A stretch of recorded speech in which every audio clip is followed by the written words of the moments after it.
Hey guys, today we're going to talk about broken promises and the Native Americans' fight to survive in the West. After European and white Americans started moving westward because of things like the Transcontinental Railroad, you're starting to once again see the two worlds of the Native Americans and the white Americans collide. And we're going to start to see a real decrease in the quality of life for Native Americans during this time period. We've done a lot in class already to talk about this. We've seen America, the Story of Us, and some of the things that they talk about as far as the disappearance of the buffalo. You've played Mission US, or at least you've played part of Mission US, and you've had an understanding of what it was like to be a Cheyenne boy during the time period of westward expansion. You should have a pretty good understanding of some of these things that went on. But today we're going to talk about more specific pieces of legislation and battles that really changed the way Native Americans will live forever.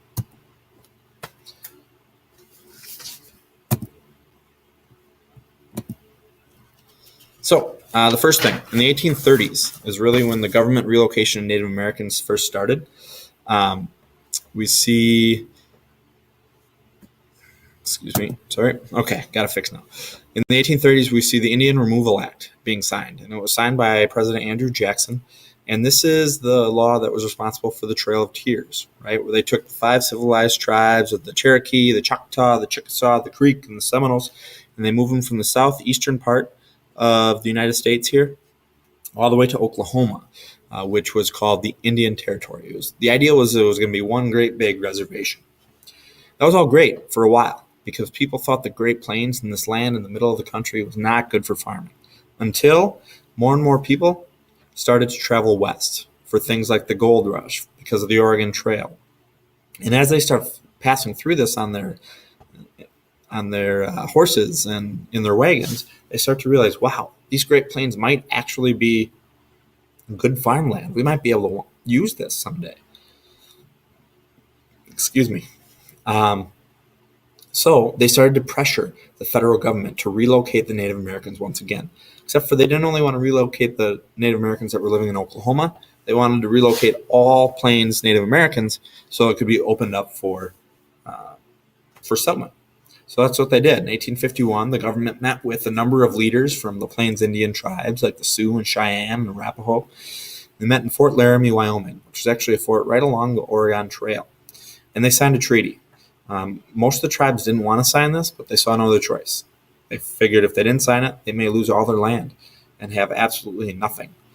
Basically, what the treaty did is it was an agreement between the whites and the natives saying that the natives would allow people traveling on the Oregon Trail and other trails west to pass through their land. In return, the Native Americans got $50,000 a year for the next 50 years. So it was a lot, but many Native Americans didn't want to give this up, and they didn't want their land to be set in boundaries, right? Before, they thought they had all the land. They thought that was theirs. But now you're starting to see more of these boundaries, and their boundaries are being restricted to smaller and smaller spaces. Some, however, resisted and chose to fight, right? Some did not want to sign this treaty, and so they chose to fight. And we'll see how that worked out for some of these different groups in a little bit. Around this time was the Sand Creek Massacre. Some of them that resisted and either chose to fight or chose not to move would just peacefully live on in their land. And one of these tribes was a Cheyenne tribe. And in 1864, Colorado militia came and they opened fire on a peaceful Cheyenne village. And basically because they didn't leave. They refused to move they refused to allow the white settlers to travel through their land. What ended up happening is 200 men, women, and children died. The Sioux, the Cheyenne, the Lakota responded with raids on soldiers and settlers. Right? They said, hey, if you're going to do this to us, if you're going to massacre our people at places like Sand Creek, we're going to start to raid you. Some of you may have seen this. Little Fox, I believe, had the opportunity to do this in Mission US. Depending on who you are will depend on if you actually did this. But they did that to get back. They did that as a way to say they weren't going to sit down and take this. And it created a lot of violence. In response to that violence, in an effort to stop it, the federal government created a new reservation for Native Americans. And this was done through the Second Treaty of Fort Laramie, in 1868. And basically what it said is, okay, the Native American tribes now are going to be moved another time to the Black Hills region of South Dakota, which is in like the southwest region. This is where Mount Rushmore kind of is. And this would be their new land. The white Americans won't touch it. This is for the Native Americans. That was all fine and dandy until some white prospectors, miners, found gold in the Black Hills. And you can assume what's going to happen once more and more people find out that there's gold there. That's right. More and more people are going to storm into the Black Hills. They're going to take over the land that was given to the Plains Indians people.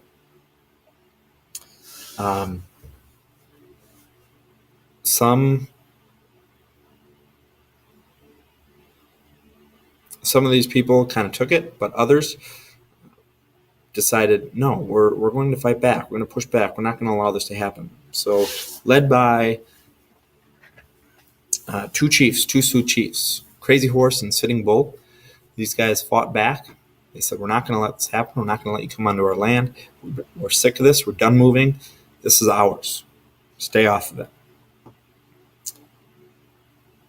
So we start to see some of those types of violent conflicts arise between the whites and the natives again.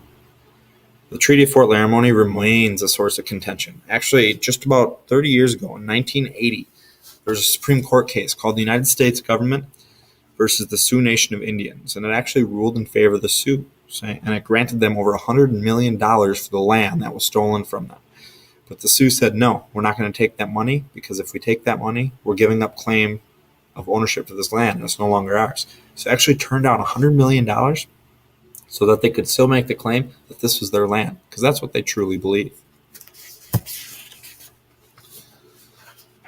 You're starting to see a lot of these things continue, these violent conflicts. And in the 1870s, we start to see the Cheyenne fight back. Not just the Sioux, but the Cheyenne as well. Excuse me. And we see a guy named Lieutenant Colonel George A. Custer. And Lieutenant George Custer was a successful officer of the Civil War. Natives called him Yellow Hair because of his long blonde locks. And he decided to attack a Sioux and Cheyenne camp near the Little Bighorn River in Montana. Little did he know, Mr. Custer only had a few hundred men, and there were over 2,000 Sioux and Cheyenne near the Little Bighorn River, when he decided to attack. A fight ensued. He decided to attack, and Custer and all of his men ended up dying. This becomes known as Custer's Last Stand. Because of this, they were just outnumbered. They got beat, but they attacked first, and they got beat pretty bad by these 2,000 Native Americans.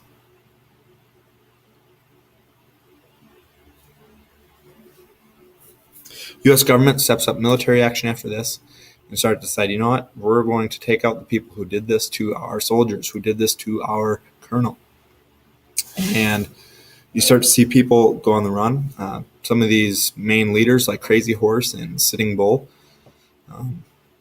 Crazy Horse eventually, at first, he surrendered, and he was thrown in jail. Some of you may have seen this Crazy Horse statue before that they're building in South Dakota, kind of like a Mount Rushmore type thing, but more in honor of a Native American rather than our white presidents. The other chief that fled was a guy named Sitting Bull. He fled to Canada. Eventually, he surrendered, and he served 2 years in prison. When he got out of prison, he went back to South Dakota and joined the reservation. But the whites that were guarding the reservation were concerned about him. Thought that they feared his influence that he would have, that they might start more kind of rebellions, revolutions against white soldiers. And pretty early on, when he moved back there was a little scuffle that happened, and he was shot and killed in that scuffle. So this did not work out well for either Crazy Horse or Sitting Bull.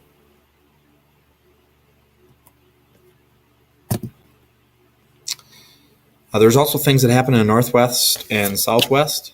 In the Northwest, there's a tribe called the Nez Perce, whose land also was taken from them in the 1870s by the government. And they were supposed to be moved to a reservation in Idaho. And many left, but some of them decided to follow one of their chiefs, Chief Joseph, who was trying to flee to Canada once again, get out of the border of the U.S. so they can't be restrained by them. And they were resisted. They traveled over 1,000 miles with American soldiers following them. And after a 1,000-mile pursuit, they were eventually caught and surrendered. So it didn't work out too well for the Nez Perce either. We also have the Navajos and the Apache, who are Southwest tribes. The Navajos in 1863 resisted relocation after their houses and crops were burned by white soldiers. Once they were captured, they were forced to walk 300 miles, where hundreds of them died. And in the Navajo history, this is now known as the Long Walk. The Apache Indians as well. There's a chief named Geronimo who had followers that resisted relocation, and they did a little bit differently. They were a little bit more proactive, I guess you would say, in their resistance. They started to raid white settlements as a protest of them being forced to be relocated. Geronimo was actually caught several times, but managed to escape every single time. Eventually, he said, enough with it. He surrendered, and he was sent to prison. So, a lot of conflict. But with that, there was also a big change in the livelihood for Native Americans. Prior to the Civil War, there's about 60 million buffalo roaming the West. As the railroad was built, settlers and railroad workers began to hunt them. They wasted pretty much all of the buffalo. Sometimes they would take some meat for a meal or two. Other times they hunted them purely for the pelts so that they could sell their hides. And from 1870 on, about 1 million buffalo per year were killed and basically wasted. You can see here just piles of buffalo that were shot from railroad workers and settlers. Most of the times, most of the body was wasted. In 1877, Congress passed the Dawes Act. This was basically forced assimilation for Native Americans. Basically, they said, okay, if we're going to move these Native Americans to reservations, or if we're going to coexist with them, we need to start encouraging them to act more like whites, right? So we're going to give them, they thought this was going to be a great thing for the natives. We'll give them farmland. We'll divide tribal lands into plots, and we'll teach them how to become farmers. Well, most of them didn't want to be farmers. Most of them wanted to live off the land, follow the buffalo, be nomadic tribes like they were before. Most of them wanted to follow in the traditions of the other people in their tribes. So this wasn't, even though the whites thought this was a great idea, for most Native Americans, this is not something that they wanted to do. They also created boarding schools for the kids of the Native Americans, right? Where they taught them how to dress like whites, talk like whites. They had them do manual labor. And because of this, they weren't treated very well. And there was rampant disease and death in these boarding houses. Right? They were teaching our men to walk, to talk, and to act like whites, is what the Native Americans believed. And they weren't whites. They had their own traditions. They had their own way of life. And they saw this as a travesty because they're seeing the traditions of their tribes disappear. Lastly, this all kind of ends with one big massacre, something called Wounded Knee. There was a guy named Wovoka the Prophet, and he gave people hope. He told his followers that he had a vision, that one day whites would lead the West, buffalo would return. And this was really a sign of hope for the Native American people. He got them to do a ghost dance in 1890. This was a critical part. It was a ritual that he thought would help to make this vision come true. When white officials saw it, they witnessed it. They saw it as war preparation and not a ritual. And they opened fire on 200 men, women, and children. that were unarmed, that couldn't fight back, that were doing a peaceful ghost dance. Originally, this was called a battle. And in newspapers and things like that, that's how it was reported on. That there was a battle at Wounded Knee between the natives and the white soldiers. But really what it was is it was a massacre. And it was the last armed conflict between the natives and the U.S. government. Huge, big conflict between these two groups of people. And Wounded Knee today is still looked at as one of the worst massacres in U.S. history. So what does all this remind you of? Right, think about relocations of an entire group of people, unprovoked killing of men, women, and children, a hatred towards a specific race or people, oftentimes hidden from our students in our textbooks, right? Oftentimes you aren't talked about these things. You don't hear about them in true detail. What other things does this remind you of in history? Have you heard of something like this going on somewhere else around the world? That's what I want you to think about. And that's where we'll kind of pick it up in class. But think about that. Have a good day. Thanks for listening. Sorry about my voice. I've got a little cough coming on here. Have a good night, guys.